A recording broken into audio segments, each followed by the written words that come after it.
Good morning. And thank you all so much for being here on this day. I appreciate it very, very much. And deep thanks.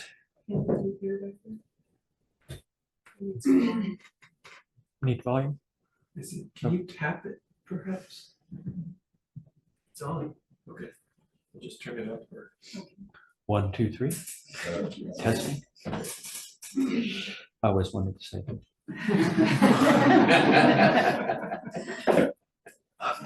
Deep thanks to Galen Roshi for her teaching and her encouragement and her guidance and for her assistance with this talk. When I was asked to give this talk, I explained that there were two topics I was very interested in at the moment and asked which of them she thought would be more appropriate for talk. I was particularly interested in the idea of Dharma gates, and I was particularly interested in the idea of the role of ritual in Zen. And I asked which of these she would prefer as a talk, and she said, well, why not talk about Dharma gates as rituals? And this is one of many reasons she's avid and I'm not.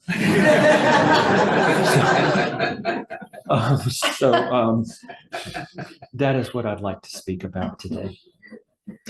We regularly chant, Dharma gates are boundless. What does that mean? Dharma gates are those moments or events. I really need to have these up where I can see them, sorry. Dharma gates are those moments, are those events that give us a glimpse of what the universe is truly like. Now, this is a little complicated because we are always, in fact, in the Dharma. We always, in fact, are the Dharma, but sometimes, usually, we don't see this. A Dharma gate is a moment of access when we can see what is true. Some possibilities are obvious. When we read a sutra, when we hear a good Dharma talk, when we have to deal with pain or anger or loss in our lives. But in doing some reading, I'd come across some other possibilities.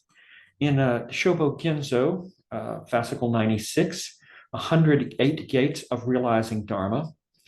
Let me say this, for some of you that may not have been coming here a while, our particular style of Zen, Soto Zen, was brought to Japan from China by the great monk and the founder of our style in Japan, Dogen. And so I'm going to be talking about Dogen a lot. And so when you hear Dogen, that is the monk that in the 13th century brought this style of Zen to Japan. Writing about Dharma gates, Dogen lists among 108 Dharma gates, rejoicing, love of enjoyment, joy, seeking extensive learning. Okay. I had not thought of these things as Dharma gates, and they set me to thinking instead about all the positive experiences that can be Dharma gates. So pain, loss, grief, anger. Of course, those are opportunities for practice, but seeking enjoyment, joy, that was a whole new way to think about Dharma gates, and I wanted to explore that. Perhaps later in question and answer, we can explore what some of our Dharma gates have been in our lives. When I first heard of Zen, this would be in the late 60s, it seemed to me to be free of many things that bothered me about the religions I knew. It was not authoritarian. There was no supernatural deity. It didn't seem to have a lot of mindless rituals. It didn't place emphasis on blind obedience. And some of those impressions are mostly correct, but I was surprised when I became a practitioner to learn there is in fact a great deal of ritual in Zen. And I also learned that I loved this ritual and that I was deeply moved by it. And so I became curious about the history and the role of ritual in Zen. So where did I get this idea that Zen was without ritual? Well, it's not just something I made up. It's been a common understanding in the West. Partly, we are a very individualistic and materialistic society, and so this is a comforting belief to us. But this belief was also spread in the West by Japanese teachers. In particular, this was the view of the great teacher D.T. Suzuki, not the same as Shunryu Suzuki, who is the lineage in which we stand, but D.T. Suzuki lived 1870 to 1966.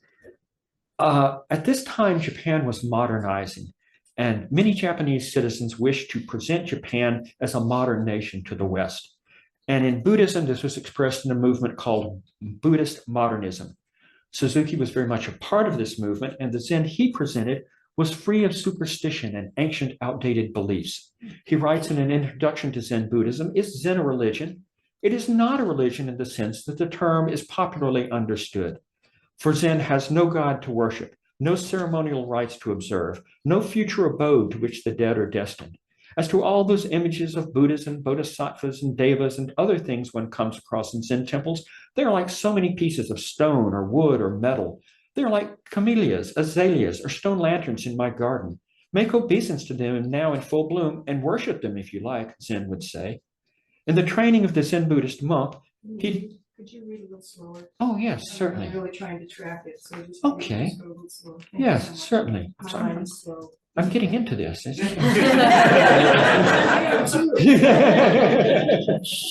All right, I will slow up and also keep an eye on my watch. Don't worry about your watch. Well, okay. Then I won't. All right. In the training of the Zen Buddhist monk, he describes how Zen incorporates local beliefs. Even all the polytheistic gods, including denizens of the air, of the earth, of the heavens, and any other beings who are living only in the realm of superstition and traditional beliefs, are indiscriminately taken into the system of Zen. The Dharani Sutras are recited. We recited one this morning. Ancestors are worshipped. The propensity of the ruling powers of the time prayed for, although the question of to whom is still to be settled. The feeding of the hungry ghost, which is observed at least twice a year, is thus one of the excrescences added from the outside. And we do observe that ritual here. The idea is that Zen was originally pure, but that over time, various rituals have been added to it to accommodate an unsophisticated laity. This attitude is reflected in Western beliefs about Zen. Now, I'm not slamming D.T. Suzuki here. He's an excellent writer, and I recommend his writings quite highly. But is this true? What is the history of ritual in Zen? Let's go back to what is the role of ritual in Buddhism. Let's go back to the earliest sources, the Pali Canon. In the Anguttara Sutta, the Buddha lists 10 fetters from which we must free ourselves, 5 lower and 5 higher. If you Google the 5 lower fetters, you will find that the third one is often listed as rituals. But if you go to the sutra itself, you will find that what Buddha says, it is a wrong grasp of behavior and observances. It's not the rituals, it's a wrong grasp. In other sutras, the Buddha addresses specific rituals. A male Brahmin had a responsibility to keep 3 sacred fires burning. In the Sutra of the Great Sacrifice, the Buddha remarks that there are 3 fires which must be avoided: lust, hatred, and delusion, and that there are 3 fires that should be maintained: the fire of those worthy of gifts, one's parents; the householder's fire, one's children, spouse, servants, slaves, and so forth; and the fire of those worthy of offering, holy people who renounce the world. Okay. So he's not rejecting it, but he's saying that you must understand what the 3 fires are.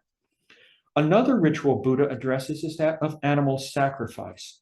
In the Sutra of the Wheel, the Buddha is asked, does the master praise sacrifice? The Buddha replies, I do not praise a sacrifice, Brahmin, nor do I withhold praise from all sacrifice. I do not praise a violent sacrifice at which cattle, goats, rams, chickens, and pigs are slain. But I praise a non-violent sacrifice where various creatures are not slaughtered. The theme of these examples, for me at least, is that rituals are not forbidden, but must be understood and correctly interpreted. Rituals in Buddhism are not for the purposes of appeasing gods so that the cattle will be fertile and the crops will grow, as they may be found in some other places. So ritual is discussed in Buddhism from the beginning. What about in Zen? What does Dogen say about ritual? Well, sometimes he's quite negative. In Bindowa, he writes, after the initial meeting with a good counselor, we need never again burn incense, do prostrations, recite Buddha's name, practice confession, or read sutras. That was a checklist of our morning service, wasn't it? We do all these things every Sunday. Further on, he writes, trying to arrive at Buddha's state of truth through the action of the mouth, stupidly chanting thousands or tens of thousands times, is like trying to reach a southern country by pointing a chariot toward the north. Those who chant endlessly are like frogs in a spring paddy field, croaking day and night. In the end, it is all useless. On the other hand, in the Eihei Shingi, a set of instructions for life in a Zen community, he describes all the actions of all the roles a monk might take in ritual terms. So, for example, when a monk is taking a seat for a meal, there are instructions for bowing, for tucking in the sleeves, for arranging the robes, for placing the legs, and many others. When meeting a senior instructor, a monk is instructed, do not wear the kesa covering the robe, covering both shoulders. A sutra says, when monks meet the Buddha or other monks or seniors, they should not wear the kesa over both shoulders. If they do and they die, they will enter the iron shackle hell. So if you wear your robe wrong, you go to hell. That's taking ritual fairly seriously. For me, the most moving description of the importance of Dogen ascribes to ritual comes when he first observes the robe chant in China, the robe chant that we do every Sunday morning, the great robe of liberation. In fascicle 16 of Shobo Genzo, The Power of the Robe, he writes, once when I was in Song, China, practicing on a long sitting platform, I observed the monks around me. At the beginning of Zazen in the morning, they would hold up their robes, place them on their heads, and chant a verse quietly with their palms together. This was the first time I had seen the robe held up in this way, and I rejoiced, tears wetting the collar of my robe. Although I had read the verse of veneration for the robe, I had not known the procedure. Now I saw it with my own eyes. In my joy, I felt sorrow that there had been no master to teach this to me and no good friend to recommend it in Japan. How sad that so much time had been wasted. He takes this ritual that we perform every Sunday very, very seriously.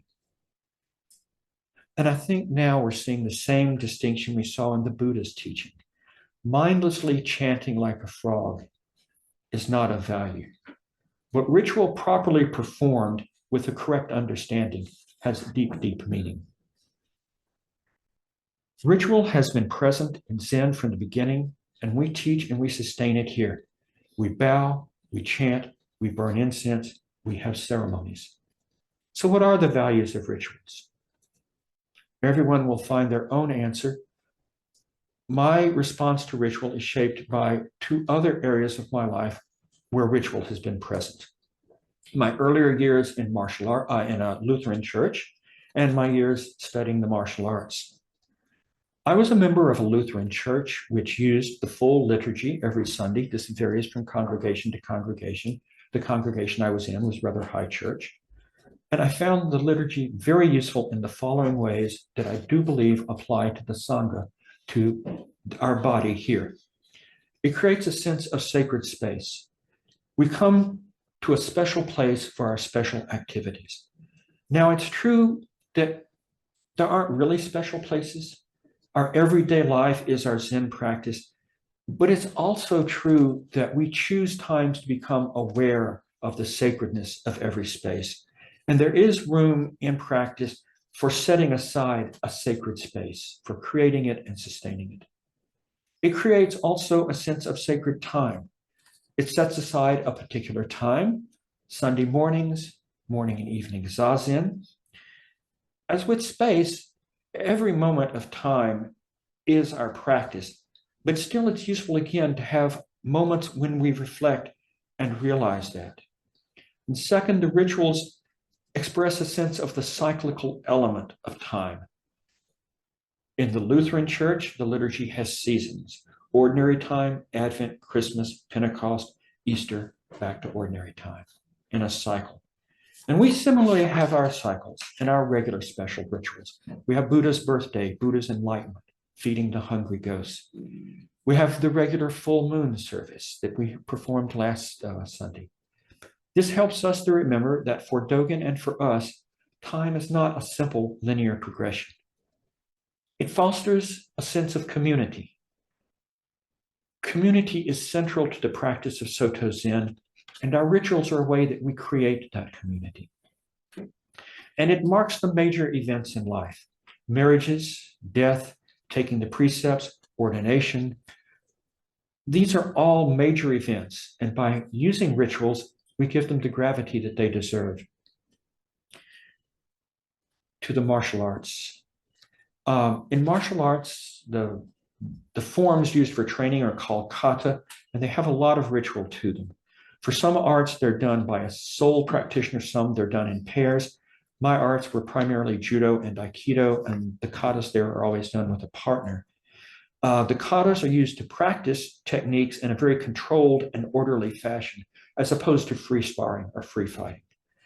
From these kata, I learned the following things that I also believe apply to us.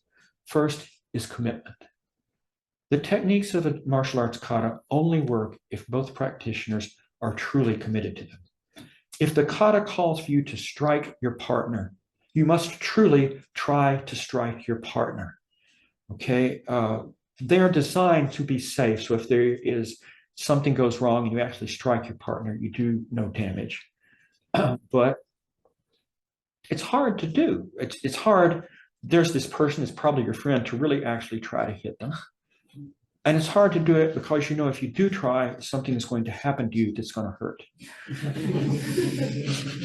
But you have to do it. So, similarly, the rituals show their benefits only if you are truly committed to them. Bow carefully and bow with full awareness of the meaning of the bow.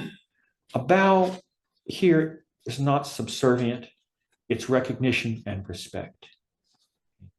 When you bow to your cushion, you're showing respect to that cushion for supporting you and giving you comfort, and to the lineage and the traditions that that cushion represents.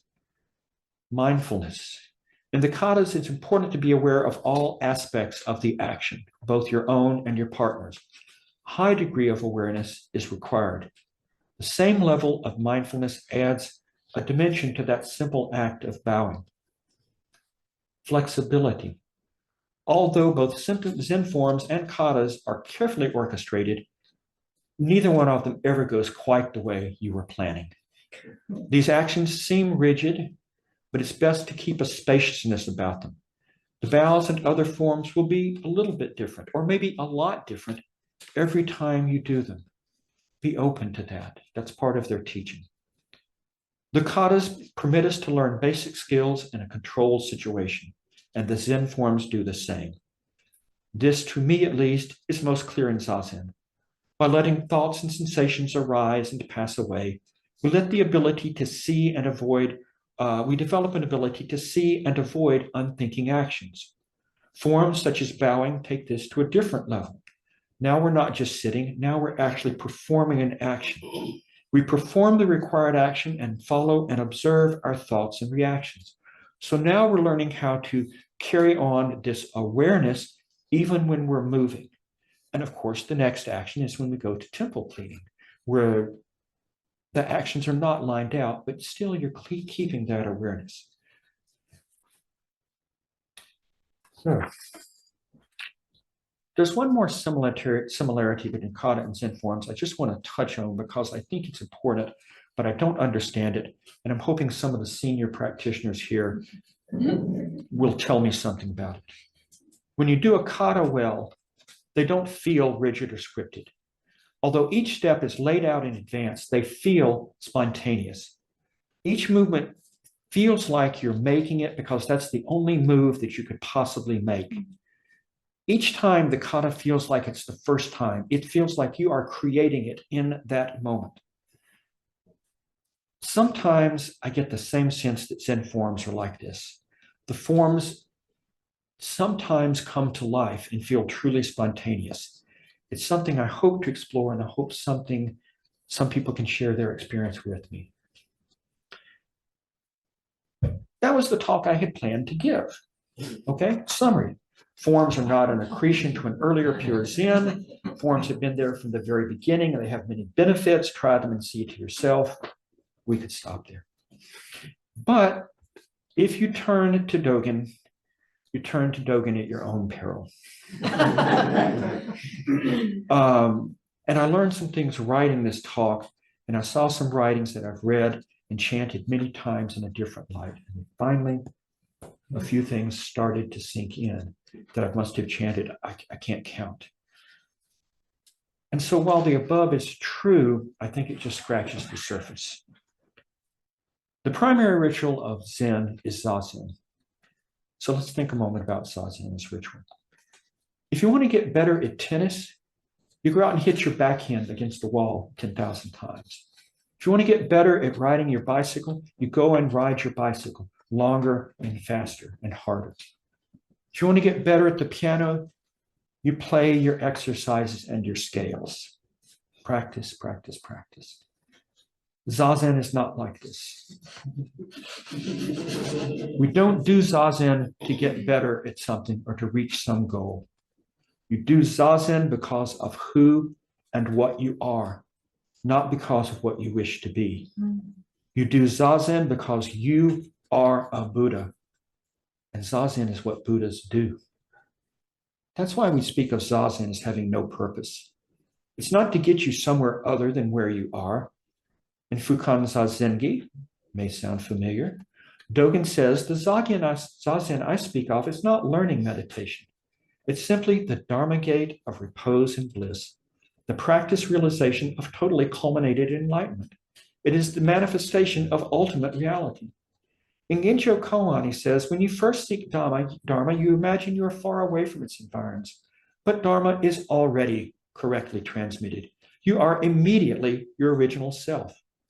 In self-receiving and employing samadhi, he writes, when even for a moment you express the Buddha's seal in the three actions by sitting upright in samadhi, the whole phenomenal world becomes the Buddha's seal, and the entire sky turns into enlightenment. We chant these often, and for me, it's just starting to sink in. We do Zazen because it is the true expression of who we most truly are. Now, is Zazen really a ritual, or is it an individual exercise?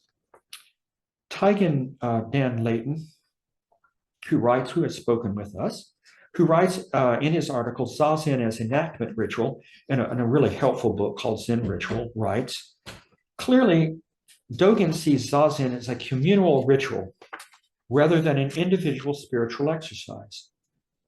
Speaking of Dogen's writing in Bindaho, Layton writes, it is clear in context that Dogen considers Zazen the core ritual, but still simply one of the many rituals in the everyday life of the monk's life, and I would say in every practitioner's life. I believe that all the Zen forms are like Zazen. They do not transform us, but they express who we most deeply are. If this is true, then ritual is not simply something interesting or useful that has been added to Zen. It is a core of Zen.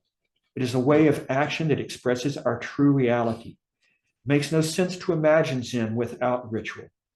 We may indeed modify or adapt or create ritual to suit our time and place and situation, but it cannot be eliminated. By experiencing these rituals, we express what the old masters call our original face. That's the rituals. How do we bring this into our daily life when we walk out that front door? I think there are aspects of ritual that can be expressed in all our daily activities. Mindfulness, commitment, compassion. As we wash the dishes, we can experience the smells and feelings and sights of our work. We can understand that what we are doing at that moment is our task and that it is important, and that we take care of the details of cleaning and rinsing and drying and do them thoroughly. Finally, we can treat our dishes with respect and compassion. We try to remain of the many beings that have brought these dishes to us and of the great service these dishes have performed for us. We do this because that's how Buddhas do their work in the world. And this brings us back to the Dharma gates. We live in the Dharma constantly. We cannot be separate from it. We are an aspect of Dharma. We cannot enter a gate into Dharma. We're already there. But through our rituals and the effects they have on our lives, we wake up to the fact and live in the truth of who we actually are.